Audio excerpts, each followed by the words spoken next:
All of you this morning. Appreciate Hunter reading that text for us. There's a thought within it that I eventually will get to, but I want to talk about all of it a little bit before we're done this morning.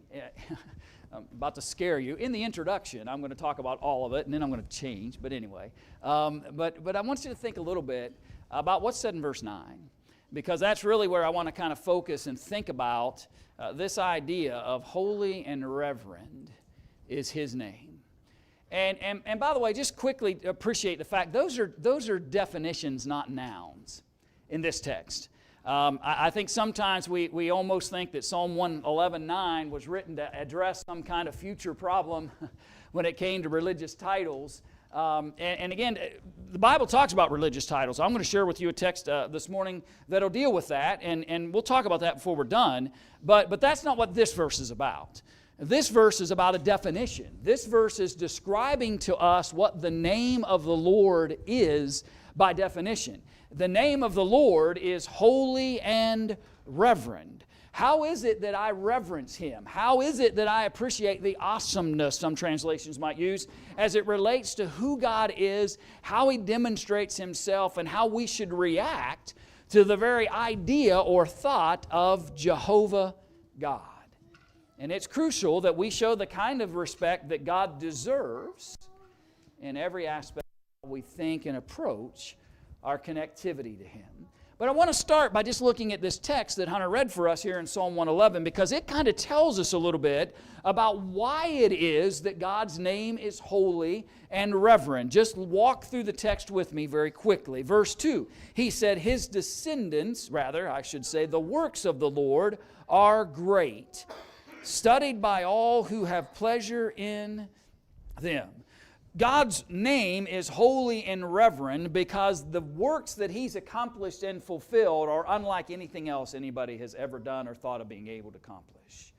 When you think about the power of God, when you think about the creative power of God, when you think about His ability to be able to do and speak and act in whatever ways that He determines is necessary, and you witness the results of His work and His handiwork, you and I can appreciate that that is a God whose name is holy and reverend.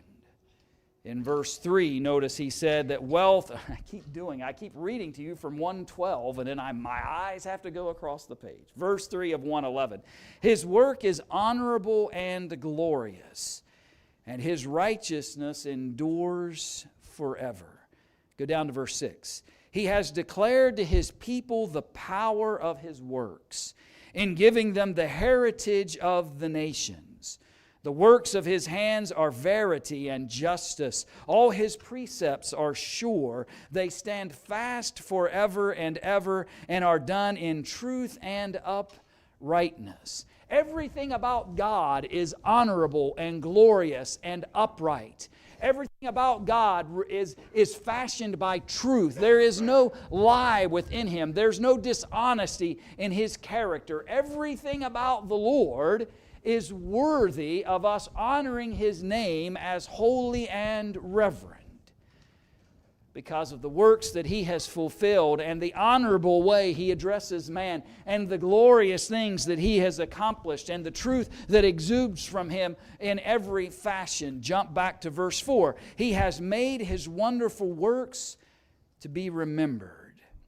The Lord is gracious and full of compassion. The Bible speaks about every aspect and character of God that God wanted to reveal to us. And we certainly could go into a multitude of narratives within the Bible, and we could illustrate that God is a God of judgment, and that God is a God of justice, and that God is at times a God of consequence. And there are things that happen that God determines that certain accountabilities need to be upheld, and He brings very swift and consequential actions upon men when they've stepped outside of what He desired from them. But never let those narratives draw a conclusion in your or my mind that somehow there is a disconnect between God's ability to be gracious and compassionate and these particular scenes where He brings challenge and consequence to men. We spoke the other day when we talked about bring a joyful noise before the Lord. And we talked about how important it is for us to realize that everything that God does is worthy for us to be glorifying and praising His name. Why is He holy and reverend? He is merciful and gracious. Verse 5, He has given food to those who fear Him. He will ever be mindful of His covenant. God is a provider. God provides the things that are necessary for us and guides us and is concerned about our well-being. And it's interesting, what I love about the final phrase in that text is that He is a keeper of His covenants. Have you ever made a promise you didn't keep? Don't raise your hand.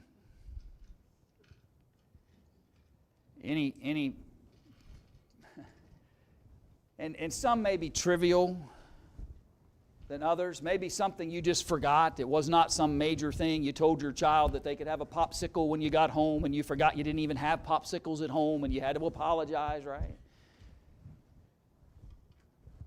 But with God, a covenant is never broken with Him. Never. Never does God ever say, this is true, and it's not. Never does God say, this is how I will deal with this or address, and it's not. God's covenant is always honored. He is holy and reverend, and we are not, because we break covenants, and we have missteps, and we don't live according to the same purity that God is able to live in His character. He is worthy to be named as holy and reverend every step of the way.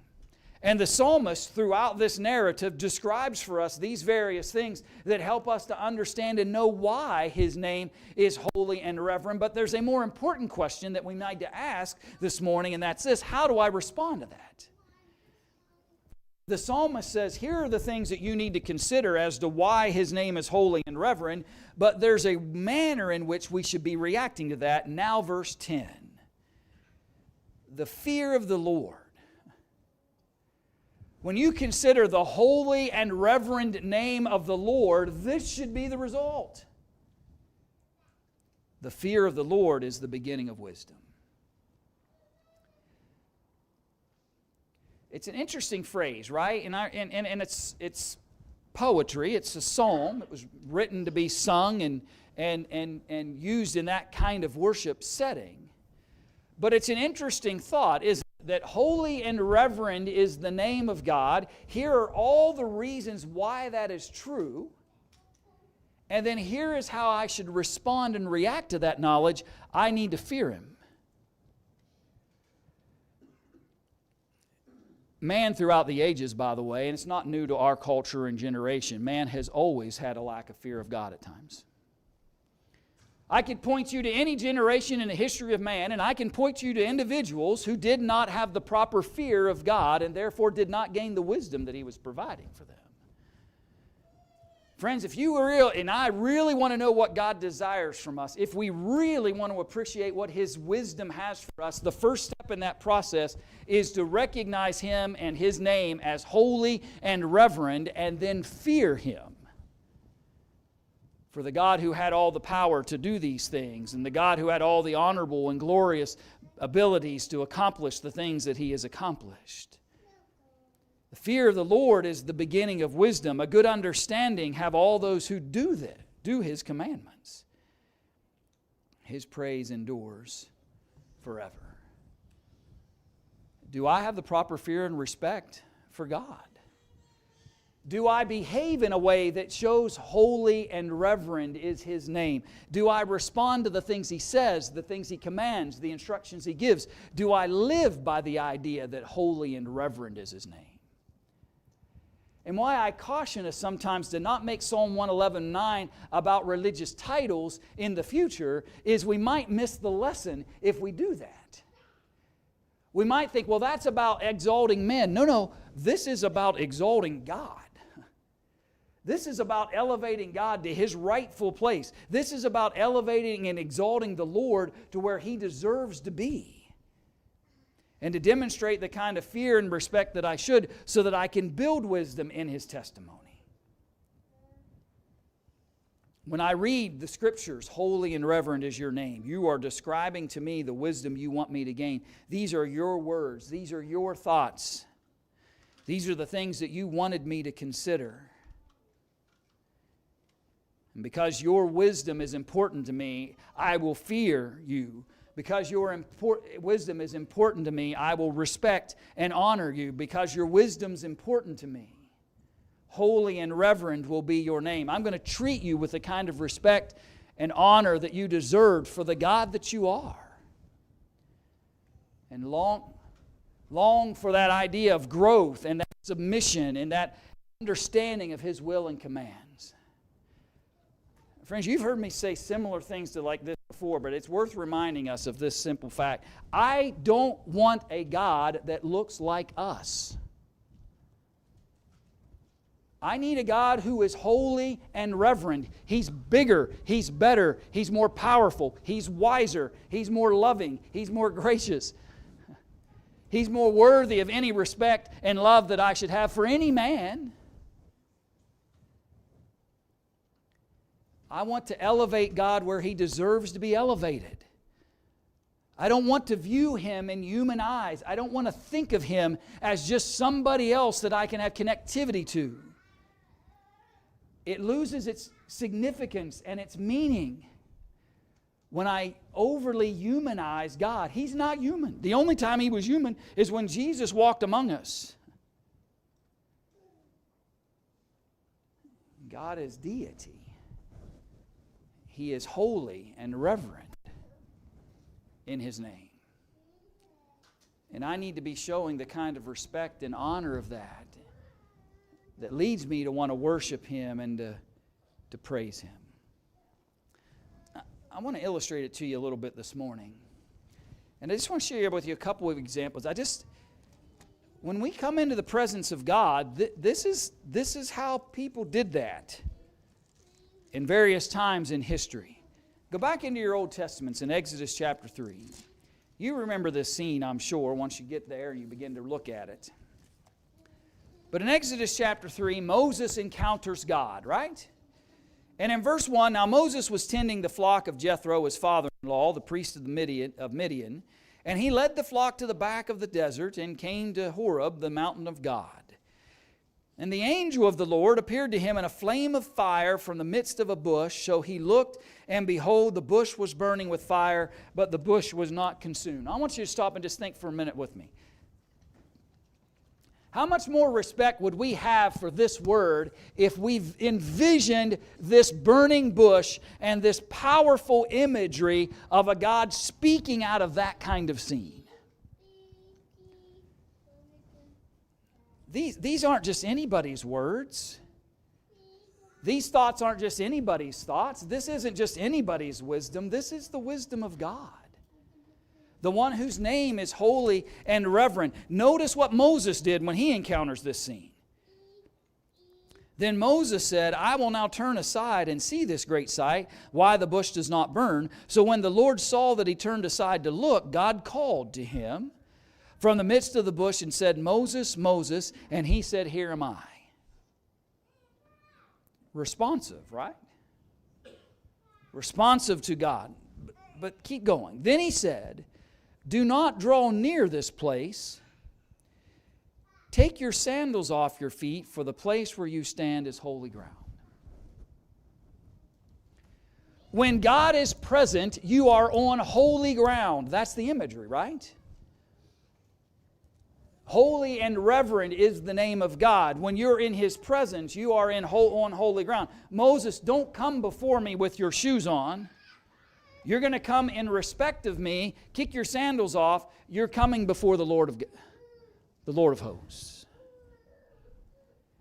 There were demands, if you will, placed upon Moses to demonstrate his respect and his love and his appreciation for holy and reverend is the name of God. He said to him, I am the God of your father, the God of Abraham, the God of Isaac, and the God of Jacob. And Moses hid his face. Moses did not consider himself to be equal with God. Moses did not consider himself to be even worthy of that scene he finds himself in. Rather, what he does is when he sees the burning bush, he puts his face down. Right? He puts his face down. He kicks his shoes off, and he shows the kind of respect. Can I ask you simply this morning, do we show respect when God speaks? How much respect do I have for God when He speaks? When He teaches? When His Word is being spoken through this book we call the Bible? When the knowledge of God is being imparted unto us, how much respect do we have for it? And how would that be demonstrated?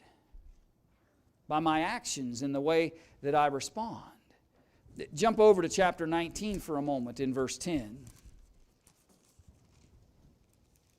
Exodus chapter 19 and verse 10. Then the Lord said to Moses, "Go to the people and consecrate them today and tomorrow, and let them wash their clothes." You ever think about that? Isn't that interesting? It's interesting to me. I don't know about you, but it's interesting to me that when they were going to come into that immediate presence of God in that scene, it's interesting to me that God said, "Listen, don't come to me in those dirty old clothes. Go wash them first." What are you trying to say? Well, I'm trying to say, folks, is they needed to recognize that when you come into the presence of God, it is different than every other scene you might find yourself in life. It's different. Don't go wash first. Then you'll be given access. Let them be ready for the third day, for on the third day the Lord will come down upon Mount Sinai in the sight of all the people. God says, before you come into my presence, it takes some preparation. Wash your clothes. Get ready for that scene. Be prepared for that moment. We're going to do this on the third day. You shall set bounds for the people all around, saying, "Take heed to yourselves that you do not go up to the mountain or touch its base." I'm going to come and talk to you all, but don't come to the near the bottom of the base of the mountain. Whoever touches the mountain shall surely be put to death. Not a hand shall touch him, but he shall surely be stoned or shot with an arrow. Whether man or beast, he shall not live. When the trumpet sounds long, they shall come near the mountain. And so Moses went down from the mountain to the people and sanctified the people, and they washed their clothes. And he said to the people, "Be ready for the third day. Do not come near your wives." Then it came to pass on the third day in the morning that there were thunderings and lightnings and a thick cloud on the mountain, and the sound of the trumpet was very loud, so that all the people who were in the camp trembled. And you might say, "Well, Brian, what's your point? What's this illustration mean to me? Are you saying that there are certain things we can't touch when we're in work? What do you?" No, the lesson is that there is a higher level of respect and honor that should be demonstrated in my actions when I come into the presence of God. And by the way, this isn't just His generic presence. He was always among the people. This is a very specific moment in time where He was going to come into their immediate presence that warranted an even greater and heightened thought of respect for Him.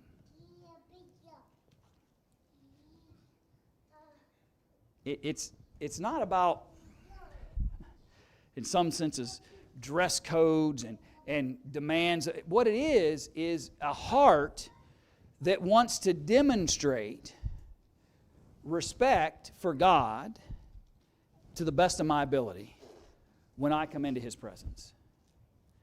I got teased, by the way. I'll tell you a quick story that'll help you illustrate what I'm talking about. I got teased by some fellas during COVID because I was doing the live streams in a suit. And there weren't but 5 people sitting here. But you know, all that was about was just me and my heart and my mindset about whether there was 5 of us or 105 of us. I wanted to demonstrate my way of demonstrating that I had respect for that moment. Now, you just did not hear me, by the way, say you must put a suit on when you come in this building, did you? You didn't hear me say that. What you heard me say was that was my way of showing my heart of reverence towards God when I come in to preach or teach in some way. I don't always wear a tie, may not always wear a coat, but I try to demonstrate. My point is, we all ought to have some level of thinking that way. That we would appreciate at least and honor the fact of what it is we've come to do. We've come to worship.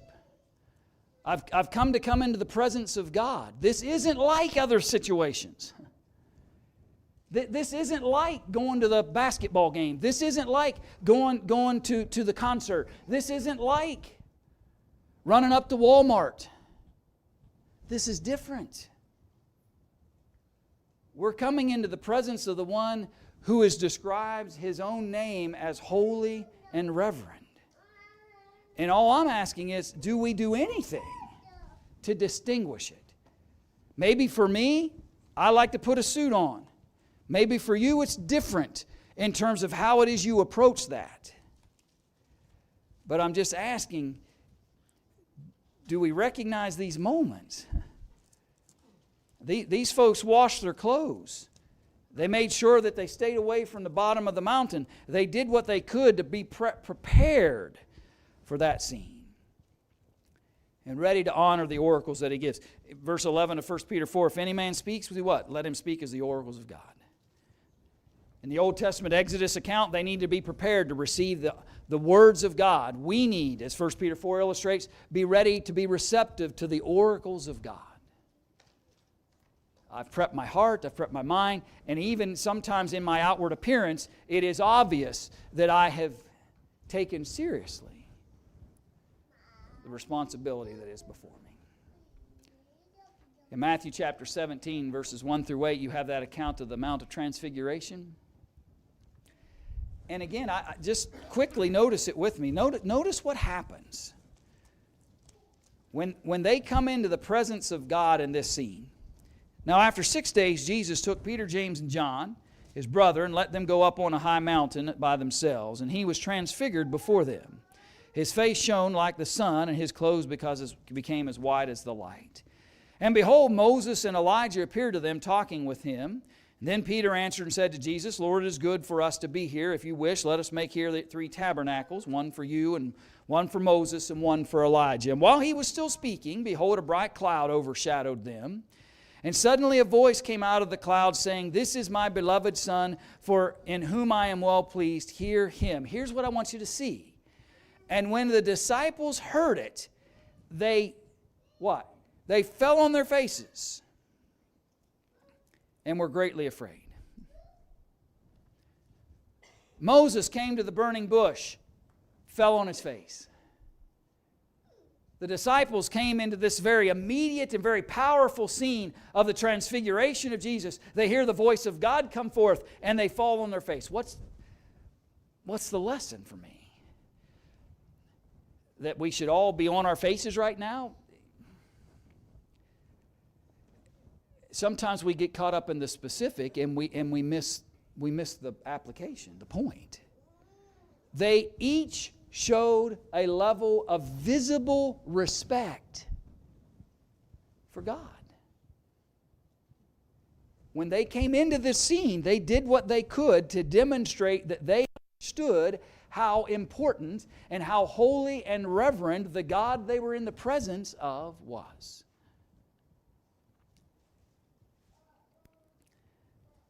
I'm challenging us this morning, brethren, to appreciate that we approach God different than we approach others. We react, we respond, we appreciate. And to ask, so in what way do I show reverence towards God? And I'm not trying to answer that for you, by the way, this morning. I'm trying to get us all to just ask ourselves that question. In what ways do I show that I appreciate that holy and reverend is His name? Because He's the only one that deserves to be elevated in that fashion. I told you earlier that I would come to that text before we were done this morning, Because it is important for us to realize He's the only one worthy of that. And if I treat human scenes with greater respect than I treat God and coming in connection to Him, then I'm missing something. Notice what He said, verse 1 of Matthew 23. Then Jesus spoke to the multitudes and His disciples and said, the scribes and the Pharisees sit in Moses' seat. Therefore, whatever they tell you to observe, that observe and do, but do not according to their works, for they say and do not do. For they bind heavy burdens, hard to bear, and lay them on men's shoulders, but they themselves will not move them with one of their fingers. But all their works they do to be seen by men. They make their phylacteries broad and enlarge the borders of their garments. They dressed up, broadened their phylacteries, made their garments look different, not in a level of respect for God. They did it so that they would be noticed by the people. That's elevating men over God. They love the best places at feasts, the best seats in the synagogues, greetings in the marketplaces, and to be called by men, Rabbi, Rabbi. I finally broke down, by the way, and started watching The Chosen. I hadn't watched any of it. Finally broke down and started doing that. One of the interesting aspects of that series, and of course I'm a preacher, right? So I'm going, that's not in the Bible. That's not in the Bible. That's not in the Bible. But what I am appreciating about it is how you go, oh yeah, that is how that could look. That is how that might look. You see scenes like this if you've watched it. You've seen scenes like this, where the Pharisees are trying to appear better than others. They dress differently and they behave differently and they try to be seen of men. And you even see moments where they're trying to be noticed and they want to be called rabbi and all of that. All of that, though it might not be specifically, we may not have some specific moment that evidences that exactly happened that way, but you get this picture of a historical backdrop. That's who they were. Do not be called rabbi, for one is your teacher, the Christ, and you are all brethren. Do not call anyone on earth your father, for one is your Father who is in heaven. Do not be called teachers, for one is your teacher, the Christ. But he who is greatest among you shall be your servant. And whoever exalts himself will be humbled, and he who humbles himself will be exalted. But woe to you, the scribes and Pharisees, hypocrites, for you shut up the kingdom of heaven against men, for you neither go in yourselves, nor do you allow those who are entering to go in. What's the point? We have to be careful that God is the only one we elevate to holy and reverend is His name. We've got to appreciate the fact that from a religious standpoint, no man should ever be elevated to reach the same descriptive terms that only are fitting for God and His Son. Don't elevate men. No man is holy and reverend in the manner that God is. So let's find appropriate ways to show our love and respect the awesomeness of God. Let's find ways to make sure He is recognized as holy and reverend.